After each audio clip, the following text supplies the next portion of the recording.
Hello, welcome students, the student of standard 9th. Today we will discuss about the future tense. Last time in the last lecture we have discussed about past tense. Present में जैसे 4 forms होते हैं, past में भी, past tense में भी past tense के 4 forms होते हैं, जैसे कि simple past tense, past progressive tense, past perfect tense and past perfect progressive tense. वैसे in future we also have the 4 forms of future. They are future indefinite tense, it is also called simple future tense, future continuous tense, future perfect tense and future perfect continuous tense. Let's begin future indefinite tense, simple future tense. The format of simple future tense is subject. अगर subject में I और V means first person pronoun हो तो उसके साथ shall का use किया जाता है. shall plus base verb of the form, base form of the verb and other words. हमें याद रखना है कि जनरली आई और वी के साथ शैल का यूज़ किया जाता है. फिर सब्जेक्ट, दूसरे कोई सब्जेक्ट में आई और वी के अलावा except I or we other pronouns are given, then we are using will plus base form of the verb and other words. But recently सभी प्रोनाउन के साथ अगर आप विल का यूज़ करोगे तो it is also the correct form. अभी के दौर पे विल का यूज़ किया जाता है सभी प्रोनाउन के साथ. For example I shall meet him tomorrow, तो tomorrow shows future tense. Future tense माने एक्शन होने वाली है, हुई नहीं है. हम ऐसा कह सकते हैं कि something will happen in future time. अगर कोई एक्शन फ्यूचर में होने वाली है वो बताने के लिए फ्यूचर टेंस का यूज़ किया जाता है. तो यहाँ पे एग्जांपल लिखा है I shall meet him tomorrow, means मैं उसको टुमारो मिलूँगा. तो टुमारो शोज़ फ्यूचर टेंस और यहाँ पे हमने शैल मीट लिखा है because I is given. Then next one, they will attend the seminar next week. मतलब वो नेक्स्ट वीक सेमिनार अटेंड करेगा, means action of attending seminar is going to happen next week. Future में होने वाली action है इसलिए will attend का use किया जाता है. Students, in every form of verb some of the auxiliary verbs are used in the tense. Suppose अगर फ्यूचर टेंस बनाना हो तो विल और शैल का यूज़ किया जाता है. अगर प्रेजेंट टेंस बनाना हो तो हम नेगेटिव हो तो डू नॉट और डज नॉट का यूज़ करते हैं. अगर पास्ट टेंस बनाना हो तो past form of the verb का यूज़ करते हैं. तो हर एक टेंस में वर्ब की पैटर्न अलग अलग होती है. With the help of verbs we can identify the proper tense. तो आपको याद रखना है कि कोई भी फ्यूचर टेंस बनाना हो तो शैल और विल आर used. ठीक है.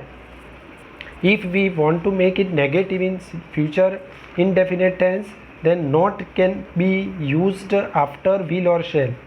The format of negative is subject, will or shall, not, base form of the verb plus other words. अगर आप किसी सेंटेंस का नेगेटिव बनाना चाहते हो तो will और shall के पीछे not लिखना है. For example I shall not meet him tomorrow. That is the negative of I shall meet him tomorrow. ठीक है. तो shall के बाद not और will के बाद not का यूज़ करना है. I shall not meet him tomorrow. और हम ऐसा लिख सकते हैं they will not attend the lecture और they will not attend the seminar next week. मतलब नेगेटिव बनाने के लिए will और shall के पीछे not का यूज़ किया जाता है. If we want to make interrogative of the sentence, अगर आपको इंट्रोगेटिव बनाना है तो विल और शैल को बिगिनिंग में लिखना है. विल और शैल, फिर subject plus base form of the verb plus other words plus question mark. अगर कोई क्वेश्चन पूछना है तो विल और शैल को आगे लिखना है। For example, will you help me, for example shall I meet you tomorrow, for example will you come with me, तो विल और शैल को आगे लिखना है। Next one, uses of simple future tense. अब सबसे पहला यूज़ कौन सा है? To say what we think और believe will happen in future. मतलब ये है कि फ्यूचर में कुछ होने वाली जो एक्शन होती है हम वो सोचते हैं, वी थिंक वी बिलीव। अगर सेंटेंस में थिंक और बिलीव आता है तो आपको समझना है कि the remaining sentence is in simple future tense. अगर हम ऐसा कहेंगे मैं मान रहा हूँ, मैं सोच रहा हूँ, I think that, we believe that, तो उसके पीछे जो भी सेंटेंस आएगा, आप जो भी मान रहे हो, आप जो भी सोच रहे हो, वो फ्यूचर में आप बताओगे। ठीक है। For example, I believe she will join the office tomorrow. मैं मान रहा हूँ कि वो टुमारो से ऑफिस ज्वाइन करेगी। तो यहाँ पे आई बिलीव के बाद विल जॉइन का यूज़ किया जाता है। For example second, we believe he will play well. हम सोच रहे हैं कि वो अच्छा खेलेगा, ही विल प्ले वेल। तो यहाँ पे वी बिलीव लिखा है, इसलिए विल प्ले का यूज़ किया गया है। ठीक है। तो जब भी आपको बिलीव और थिंक ऐसा कुछ दिया हो तो आप फ्यूचर टेंस का यूज़ कर सकते हो। Second use of simple future tense is to indicate an instant decision. Suppose आपने कोई इंस्टेंट डिसीजन लिया हो तो वो बताने के लिए सिंपल फ्यूचर टेंस का यूज़ किया जाता है। For example, it is our first marriage anniversary, I shall give you a precious gift. आज हमारी फर्स्ट मैरिज एनिवर्सरी है तो हमने इंस्टेंट डिसीजन बताया कि I shall give you a precious gift. तो this sentence shows the instant decision of giving a gift, giving a precious gift to someone. Therefore instant decision बताने के लिए simple future tense का use किया है। So students, we have to keep in mind that to make future tense we are using will और shall. Simple future tense बनाने के लिए विल और शैल का यूज़ किया जाता है। ठीक है। लेट्स गो फर्दर, चलो आगे बढ़ते हैं। The second one is in future, the second tense is future continuous tense. Okay, future continuous tense means continue, future में कोई एक्शन कंटिन्यूअस होगी। ओके, ऐसा बता रहा है कि sometimes the action that will be in progress at some time in the future. The format of future continuous tense is subject, will और shall plus be plus verb ING plus other words. ये उसका format है। Format में आपको will, shall plus be plus verb ING का use करना है। For example, he will be teaching the students, वो स्टूडेंट्स को पढ़ाते होंगे। तो इन future the action of teaching will be in progress. ये बताने के लिए फ्यूचर कंटिन्यूअस टेंस का यूज़ किया जाता है। Therefore the use of future continuous tense is to indicate an action that will be in progress at a given point of the time in future. Future में कोई given point of time में कोई action progress कर रही है, वो बताने के लिए फ्यूचर कंटिन्यूअस का यूज़ किया जाता है। For example, at this time tomorrow we will be learning English. मतलब टुमारो इस टाइम में हम इंग्लिश पढ़ रहे होंगे। तो फ्यूचर में कोई टाइम में मीन्स टुमारो इस दिस टाइम में वो एक्शन प्रोग्रेस होंगी, मीन्स वो एक्शन चालू होगी। That shows future continuous tense. ठीक है। Now third one is future perfect tense. The format of future perfect tense is subject plus will और shall plus have, past participle और means verb 3 plus other words. तो future perfect tense का format हमें याद रखना है। Future perfect माने future में कोई एक्शन परफेक्ट हो जाएगी, कंप्लीट हो जाएगी। तो उसका फॉर्मेट है विल और shall plus have plus past participle of the verb. That is the format of future perfect tense.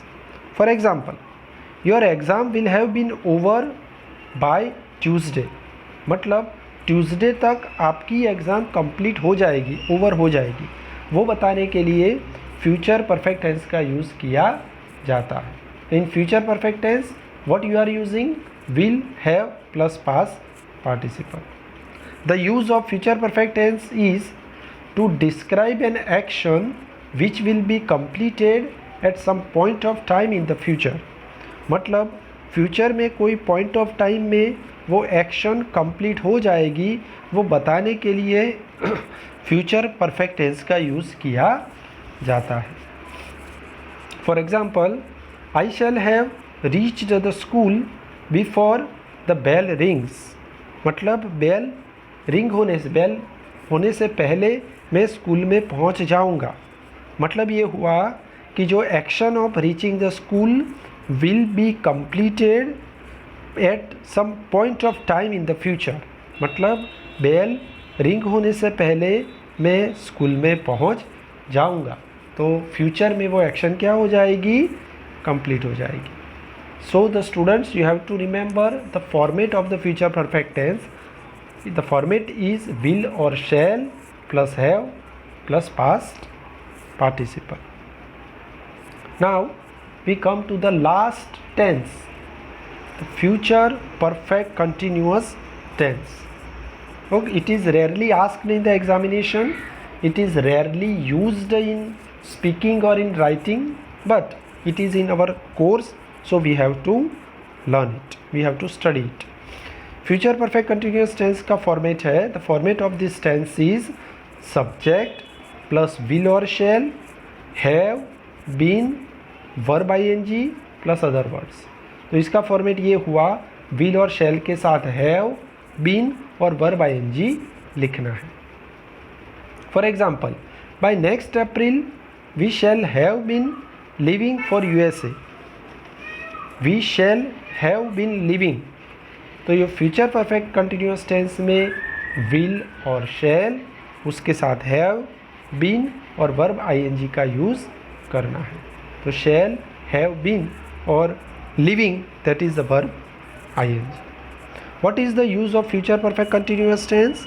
The use of future perfect continuous tense is it describes an action that will be in progress over a period of time that will end in future. मतलब हम ऐसी action को describe कर रहे हैं that will be progress over a period of time that will end in future, means ऐसे period of time में वो प्रोग्रेस होने वाली है कि वो फ्यूचर में एंड हो जाएगी। मीन्स फ्यूचर में थोड़े टाइम कंटिन्यूस रहेगी और फ्यूचर में कोई टाइम में वो क्या हो जाएगी, कंप्लीट हो जाएगी। ठीक है। Another example of future perfect continuous tense is at noon Anuradha will have been singing songs for an hour, means noon तक अनुराधा फॉर एन आवर वो सॉन्ग वो गाने वाली है। मतलब the action of singing songs that will be in progress for an hour that will end in that time. ठीक है।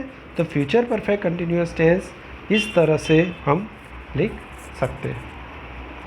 So students, we have gone through all the tenses, we have learnt all the tenses. In every present, past and future tense we have 4 forms of the verb. ठीक है। तो हर एक tense का हमने study किया, अभी उसकी एक्सरसाइज की प्रैक्टिस करनी है।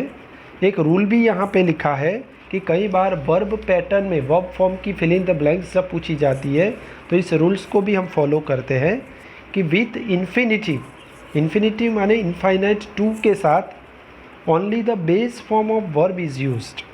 अगर आपको टू दिया है तो टू के पीछे कुछ नहीं लिखना है, टू के पीछे सिर्फ वो जो फॉर्म ऑफ द वर्ब है उसका यूज़ करना है, उसका पास्ट फॉर्म और कोई ऑक्सिलरी वर्ब और आईएनजी ऐसा यूज़ नहीं करना है। For example I would like to, तो टू के साथ क्या लिखना है, help the poor. I would like to help the poor, तो टू के साथ base form of the verb का यूज़ करना है। ठीक है। So students, today we have learned the future tense. Now we are going to do the practice of future and past and future tense की practice करने के लिए मैं आपको एक्सरसाइज आज दूंगा, उसको आपको आज प्रैक्टिस करनी है। ठीक है, ओके, बाय।